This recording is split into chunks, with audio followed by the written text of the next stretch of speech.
Mr. Wick. 42 regular, wasn't it? Yeah. I'm super excited of being talking to you. I'm such a big fan of all your works, and you both are some of the most important moral pillars of the franchise as a whole. In your experience, why do you think the saga of John Wick has resonated so much with so many people? You know, at the end of the day, no matter how good the action is, you have to care about the characters. And so the first one created such an incredible world of characters and such an incredible culture within that world. And then the way Keanu plays John Wick is just so, I mean, you just care. First of all, it's set up at the beginning for you to care about him because he's experiencing the loss of his wife. Your first glimpse into the character isn't the killer. It's the man, it's the grieving man. And then when you see, particularly Winston and Sharon's relationship to him, there's not just an admiration, but you see that more deeply in every film. And the action is great, so it pulls people's attention. I think that learning stunts, martial arts, or any kind of daring act is a lot about getting out of your comfort zone, just like you did when you directed the first John Wick in 2014. After almost 10 years, how did you keep pushing your comfort zone, and how do you do it for this fourth installment? That's a nice question. I think it's just, you know, we all have that inner desire to be good at something, whatever your passion comes down to. Fascinated by movies, I'm fascinated by the world traveling, I'm fascinated by reading, I'm fascinated by museums, martial arts, and all this stuff. So you just have this passion. And believe me, you know, I fought through the ego thing or the insecurities or fear. I get it. You know, it's very easy to stay in your little pocket and stay in that comfort zone. But I don't think you really expand that way. So you have to ask yourself, what are you willing to suffer to get somewhere? And if it's a little bit of insecurity or if it's putting down your ego for a second, that's great. And, you know, also I have a great inspiration. I have Keanu Reeves. He's literally fearless with he takes roles because he's interested in them. He takes challenges because the challenge, you know, he's very stoic. He's like, you know, Marcus Aurelius, the obstacle is the way, you know, like he believes you can only expand through challenges. You know, he's kind of my inspiration with that. Like if he's constantly expanding his you know, intellectual and physical portfolio, I need to keep up. You know, so I've had that my whole life, between my parents, between the stunt teams I've worked with and the directors that have taught me. And now I've got this incredibly passionate, inspirational, and fearless collaborative partner. You know, it's just the world I live in where you have to keep challenging yourself, you know, no matter what the fear may be. But, you know, I really loved your characters in this movie because they show how there are other things in life that are much more important than following the rules, like loyalty and friendship. But do you think it's worth bending the rules for a character like John Wick, whose actions always seem to beget more violence and vengeance? This series has a lot of action, but I don't think just only violence, but mostly art or showing why they have to fight. No, that's more important. So own character has a drama and history and emotion.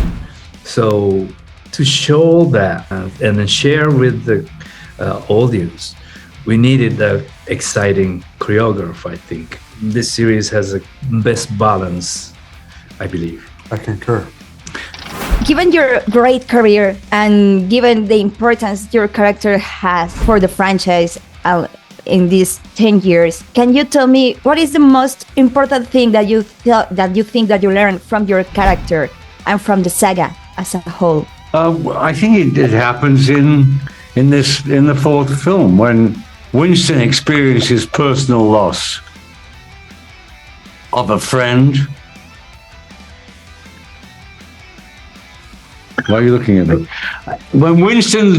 I'm looking at talking. But yeah, he has personal loss of a friend and of his hotel. Then it's like he's all in on John. I think the question you asked before, Dom, he answered so eloquently, added to the fact that Keanu and Chad have somehow skillfully managed to combine Keanu's so-called, what people think of him, as this rather introverted, very held in high esteem by his fellow actors and by people in general. And he's managed to combine that without trying. So his public persona and the character of John Wick have merged in a strange way, in a good way. That he's become more, even though he's killed 19,500 people in 4 films, that he's still considered this honorable. Well, you still love him to bits. So that takes some doing. So my hat's off to him, and, you know, long live John Wick. Can you tell me how has it been working with Keanu to evolve the character? I think, like, look, I came from an action background, so there's a certain degree of filmmaking that comes easy to me. There's a certain degree that I have never been exposed to, and that was, you know, storytelling and character arcs. Like, things have always fascinated me, but, like, you never know till you try. Keanu, on the other hand, has been doing it for the majority of his life. So to have, again, a collaborative partner that's helping guide me through. And, you know, Keanu's so involved in the writing and the execution of the character and the story that, you know, we're both trying to get better at what we do, and he's educating me, and I'm trying to be a good collaborative partner back to him on everything that I know. And that's kind of how we do it. I mean, it's a very different kind of relationship from other things we've seen. John Wicks are done, you know, we don't follow the same development process as most people. It's all done with ideas and very fragmented storytelling lines that we kind of put together later, but we first write everything we love up on a board and try to pull the things that we think make a good story from it. And I think Keanu and I have very similar tastes in that area, and I think that's the root of our creative collaboration. Shamir, if your character story will return in some capacity for the John Wick saga, what would you like to explore or do next for Mr. Nobody? Mr. Nobody. I would love to explore the relationship between my character and Halle Berry's character and their dog. You know, maybe there's a version where they're related, maybe brother and sister. I don't know. I think we can explore, you know, I feel like even Halle Berry, you know, her version, you know, she came in so quickly and left so quickly. I think it'd be dope to have like a spinoff with my character and Halle's character. Yeah, that'd be pretty cool. What you think? Yeah, I never thought about that. I know, right? But maybe spin-off for or during I shift to this peaceful life with my daughter, but maybe I was still assassin like John. Those, you know, struggling in the life moment is the most dramatic. So yeah, hopefully like that. I completely love those ideas. I am already into them. Tell Chad I was going to say. Chad, make it happen. It was an honor talking to you. I'm so excited for the premiere of Chapter 4, and I wish you all the success in the world. Thank you so much. So much. I think it's fantastic. So congratulations, and I wish you all the best success. Thank you very much.